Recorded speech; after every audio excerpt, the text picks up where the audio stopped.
事情吗？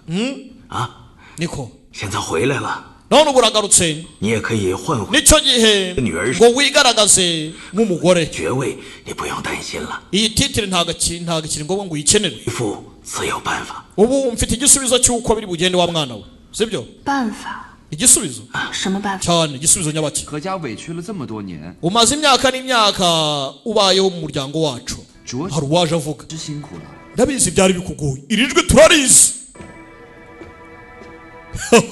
hari uwaje guhera uyu munsi 我就由哥哥来做。 ibisigaye nka musaza wawe ndaza kubikemura filime iraha 这 waje 你未曾谋面的 uyu nguyu ni musaza wawe mutigeze muhura haraka tumuzi nka nzinzi muri Whispers of Fate 哥哥何如飞， uyu ni Herufe karabaye 是你随母亲到何家时，她因先天体弱， wumva introduction bahaye umukobwa hano filime iraha 就是 uyu nguyu ni musaza wawe mutigeze muhura 何如飞。 yitwa Herufe 3岁时你随母亲到何 ubwo wazaga ufite imyaka Hello guys, I hope you are okay. So guys, rero iyi channel nshyashya tuyifunguye vuba.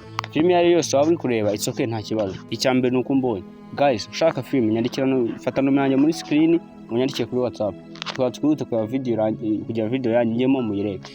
Shadow Love hari gihe ariyo muri kureba simbizi gusa byaterwa. It's okay. Nyandikira WhatsApp ngo film ushaka, Whispers of Fate turayisoje. Iyo ariyo yose kabisa. It's okay. Thank you murakoze reka mbategereze dufite free channel WhatsApp camo filme y'ubuntu mwaza mukatwandikira twabashyiramo baye nta mafaranga ufite. Thank you. 3是她因先天体弱， kubera ukuntu ibintu byari bimeze 只在玉华寺， yari yaragiye kurekipera muri Yuanhua Temple Yuanhua Temple 这才让你顶。 niyo mpamvu wamusimbuye 现如今你的哥 rero aka kanya 已经 musaza wawe ubameze neza ibyo yari yagiyemo no kwivuza no gukira byose bimeze fresh ubu 便回家了。你们兄妹二 nicyo gihe ngo yongera afate ikuzo ry'umuryango mwembe ebyiri 各归其位。 mwongere murebe ko mwasubira mu myanya yanyu bikwiye usubire mu mukobwa nawe agaruke mu mwanya w'umuhungu karabaye 咱们何家以女替子的事情也就可以神不知。 imizunguro y'umuryango wacu igomba gusigarana umuhungu naho ibyawe nk'umukobwa biraguma uko nguko nta kindi 鬼不觉得 tubicecekeshe burundu rimwe na rizima bivuze ngo ibyo umukobwa yavunikiye byose arahita bibura umuhungu utaragize ikintu na kimwe avunikira aba ari we ujya mu mwanya w'umukobwa ibyo umukobwa yarwaniye byose bibu by'umuhungu ndebere nawe 父亲， papa 这就是你的办法。 iki nicyo gisubizo wari urimo urambwira yana 家族着想，咱们何家 ni kubw'inyungu z'umuryango 也是如临大 umuryango wacu ufite rwose inyigisho za Confucius 家，文坛领域。 nk'uko twize mu academy nitwe bayobozi bari terari mu gihugu 现在弃文从武， aka kanya umuco 咱们就 nicyo kintu gikwiriye nk'umukobwa ntabwo wakwitoje kurwana ngo ujye mu ntambara papa 就是因为不想让你失望， si ukuba untengushye gusa 想辱没我们何家的门楣， nta nubwo rwose ugaragaje ko naba umurinzi w'icyubahiro cy'umuryango 我才努力的建功立业， natsindiye ikuzo rya gisirikare 希望有一天可以成 nizera ko umunsi umwe 萧大将军那样的英雄。 nzaba jenerali w'ikirenga nk'uko jenerali Xiao Zhongwu yari ameze 你还想成为萧仲武？ ushaka kumera nka Xiao Zhongwu 哼， he 仲武可是大魏的最， kandi ari umugambanyi wagambaniye igihugu cyacu 因为他急功近利， agambanira abawe 穷 kubera ibikorwa bye by'ubugoryi ndetse n'ukuntu yitwaye mu ntambara nabi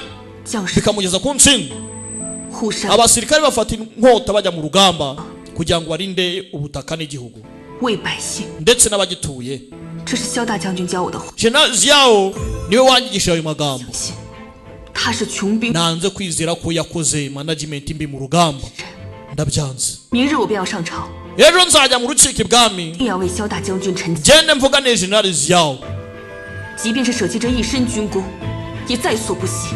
niyo byansaba guta ikuzo ryanjye mfite rya gisirikare aka kanya ntabwo nta kibazo ariko nzamurenganura kuko si umugambanyi filime hari akataye hasi hano tugaruka ibwami 水一战，大魏将士折损3万， ingabo z'abaweyi zigeze mu 30,000 zose zarapfuye 不率萧仲 komanda Xiao Zhongwu 难辞其咎， niwe bijya ku gatwe 现萧家 umwami Changping wa Wei niwe uri aha ngaha 以数人 umuryango w'abaziyawo 比入藏， ugomba gushyingura generale cyangwa se komanda y'ingabo z'abaweyi nk'umuntu usanzwe, apana kumushyingura nka military commander nyagasani. Ndetse n'amaranka ya gisirikare ayavanyweho nk'igihano cyo kuba yaratumye ingabo zirenga 30,000 zose zipfira ku rugamba barwanye n'abawunto.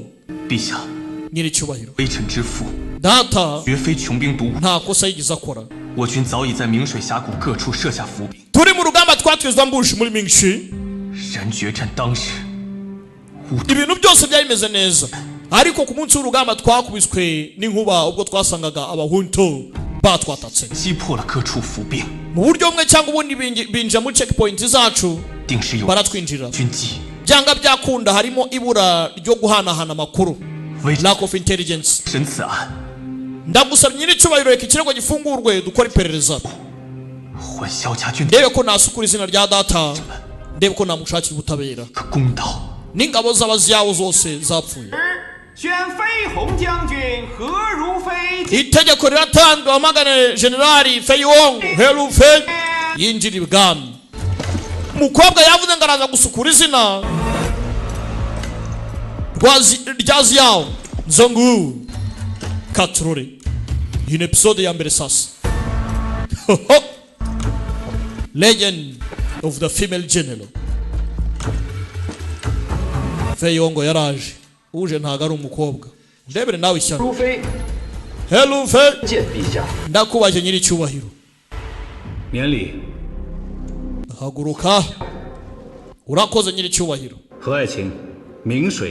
Generali He, mu rugamba rwa Mingxi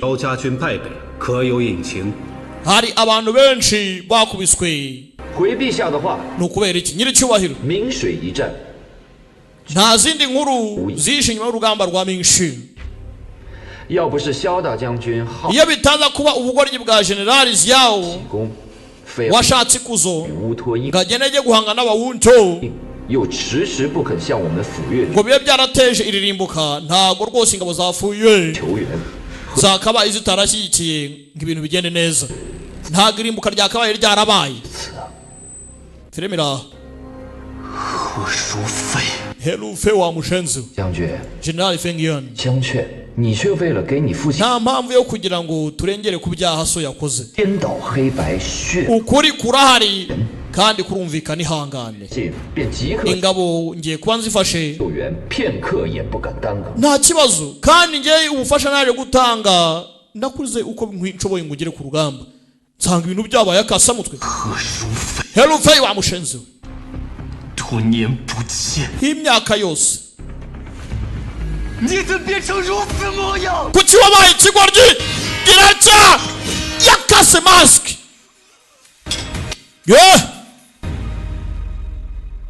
Mbere y'umwami gukoresha inkota n'icyaha. Firimira sasa ndebera agakobwa bakambuye umwanya. None si cyane cye wa mukobwa we, ibi byose ni kubw'umuryango.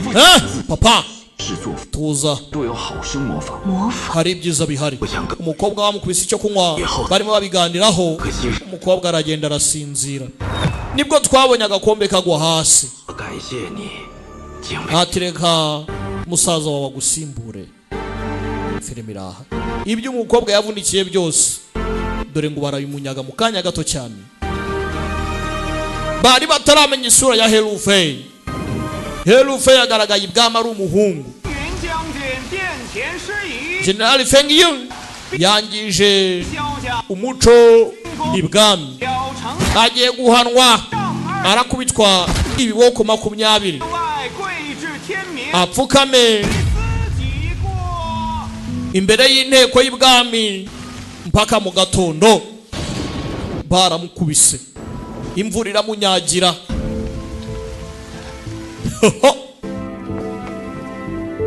Ndebere nawe.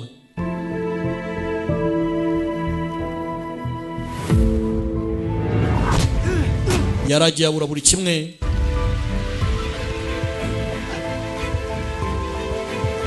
Ibintu bibakasa mutwe. Inkingi ya mwamba bari barabahaye nk'abafatiye runini igihugu dore byose ngo barabibambura